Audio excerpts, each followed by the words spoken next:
Guys ಏನು ಗೊತ್ತಾ, ಇವತ್ತು ಬೆಳಿಗ್ಗೆ ಬೇಗ ಎದ್ದಿದ್ದೆ. ನಾನು ಅಷ್ಟೊತ್ತಿಗೆ ಹೊರಗಡೆ ಬಂದು ನೋಡಿದರೆ ನಮ್ಮ ಮನೆ ಪಾರಿವಾಳ ನನಗಿಂತ ಮುಂಚೆ ಎದ್ದಿತ್ತು ಗಾಯ್ಸ್. ಮೇಲೆ ಹೋಗಿ ಕೂತ್ಕೊಂಡಿತ್ತು.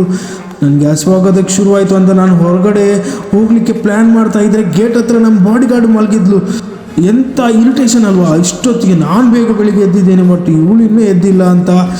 ಪರವಾಗಿಲ್ಲ, ನೋಡೋಣ ನೆಕ್ಸ್ಟ್ ಟೈಮ್ ಬುದ್ಧಿ ಹೇಳೋಣ ಅಂತ ಹೇಳಿ ನಾನು ಹೊರಗಡೆ ಹೋಗಿ ಬಾಳೆಹಣ್ಣು ಮತ್ತು ಮೊಟ್ಟೆ ತಗೊಂಡು ಬಂದೆ ಗಾಯ್ಸ್. ಅದ್ರ ಜೊತೆಗೆ ಸ್ವಲ್ಪ ಓಟ್ಸ್ ಇತ್ತು ಮನೆಯಲ್ಲಿ.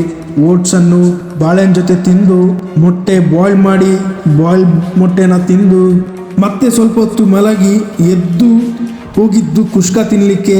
ಸ್ಪ್ರೈಟ್ ಕುಡಿದು ಐಸ್ ಕ್ರೀಮ್ ತಿಂದು ಅಷ್ಟೊತ್ತಿಗೆ ನೈಟ್ ಆಗಿತ್ತು. ಫ್ರೂಟ್ಸ್ ತಿನ್ನೋನಂತ ಮನಸ್ಸಾಯಿತು. ಫ್ರೂಟ್ಸ್ ಆರ್ಡರ್ ಮಾಡಿದ್ದೆ ಜೆಪ್ಟೋದಲ್ಲಿ. ಕೆಳಗಡೆ ಬಂದು ನೋಡಿದರೆ ನನ್ನ ಬಾಡಿ ಗಾರ್ಡ್ಸ್ ಎಲ್ಲ ಕಸಾನ ಚಲ್ಲಾಪಿಲ್ಲಿ ಮಾಡಿದ್ರು ರೋಡಲ್ಲಿ. ಫ್ರೂಟ್ಸ್ ಬಂತು, ಬಟ್ ಏನು ಗೊತ್ತಾ ಗಾಯ್ಸ್, ಇದು ಹಣ್ಣೇ ಆಗಿರಲಿಲ್ಲ. ಜೆಪ್ಟೋದವ್ರು ಮೋಸ ಮಾಡಿದ್ರು ಗಾಯ್ಸ್. ಬೇಜಾರಾಗ್ತಾ ಇದೆ. ಬಾಯ್ ನೆಕ್ಸ್ಟ್ ಬ್ಲಾಗಲ್ಲಿ ಸಿಗ್ತೇನೆ ನಾನು.